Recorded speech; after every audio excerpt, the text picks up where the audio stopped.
नमस्ते। चलिए आज पौराणिक कथाओं के एक ऐसे मोड़ पर चलते हैं जहां प्रेम और कर्तव्य के बीच एक दिल दहला देने वाला चुनाव होता है। ये राधा और कृष्ण की विदाई की कहानी है। एक ऐसा पल जिसने हमेशा हमेशा के लिए प्रेम की परिभाषा ही बदल दी। आइए इस बहुत ही भावुक सफर में और गहराई से उतरते हैं। कहानी की शुरुआत ही होती है एक ऐसे वाक्य से जो सब कुछ बदल देता है। कृष्ण राधा से कहते हैं कि उन्हें मथुरा जाना होगा और वो फिर कभी लौटकर नहीं आएंगे। बस एक पल के लिए सोचिए, उस एक पल में प्रेम की पूरी दुनिया जैसे ढह गई हो। और अब हम उस बातचीत में चलते हैं जो सिर्फ शब्दों का लेन देन नहीं था, बल्कि दो आत्माओं के बीच का एक बहुत ही दर्दनाक संवाद था। ये वो पल है जब राधा और कृष्ण अपने अलग होने की इस कठोर सच्चाई का आमना सामना करते हैं।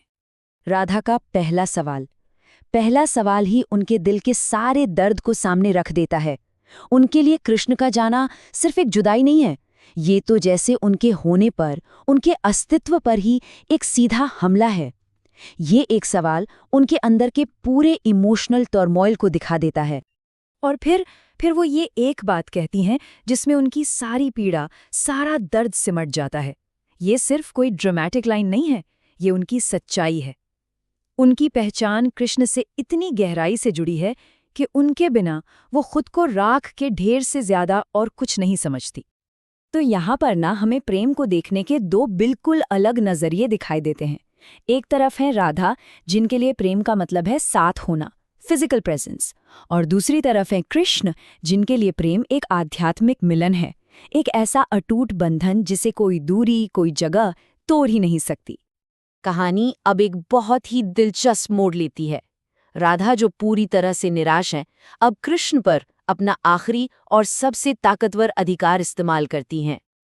राधा का अगला कदम सिर्फ एक इमोशनल अपील नहीं है, ये तो किस्मत को, नियति को एक सीधी चुनौती है। तो सवाल ये उठता है कि क्या एक भक्त का प्रेम इतना ताकतवर हो सकता है कि वो खुद भगवान के भाग्य को ही बदल दे? राधा कृष्ण को कोई तर्क नहीं देती, वो उन्हें उन्हीं का दिया हुआ एक वचन याद दिलाती हैं। वो उस पवित्र बंधन को सामने रखती हैं जो एक भक्त और भगवान के बीच होता है, एक ऐसा वचन जो कृष्ण ने खुद दिया था कि वो हमेशा अपने भक्तों के प्रेम के काबू में रहेंगे। और कृष्ण को अपने भक्त के प्रेम के आगे झुकना पड़ता है। वो वचन दे देते हैं कि वो राधा की इजाजत के बिना नहीं जाएंगे। एक पल के लिए तो ऐसा लगता है जैसे व्यक्तिगत प्रेम ने अपने ब्रह्मांडीय कर्तव्य पर जीत हासिल कर ली हो। लेकिन ये कहानी सिर्फ दो प्रेमियों की नहीं थी, ये एक ब्रह्मांडीय नाटक में बदल जाती है जब सारे देवता बीच में आते हैं। अब दांव और भी ऊंचे हो जाते हैं। देवता राधा के सामने एक ऐसा तर्क रखते हैं जो उनके निजी दर्द को एक सार्वभौमिक जिम्मेदारी में बदल देता है।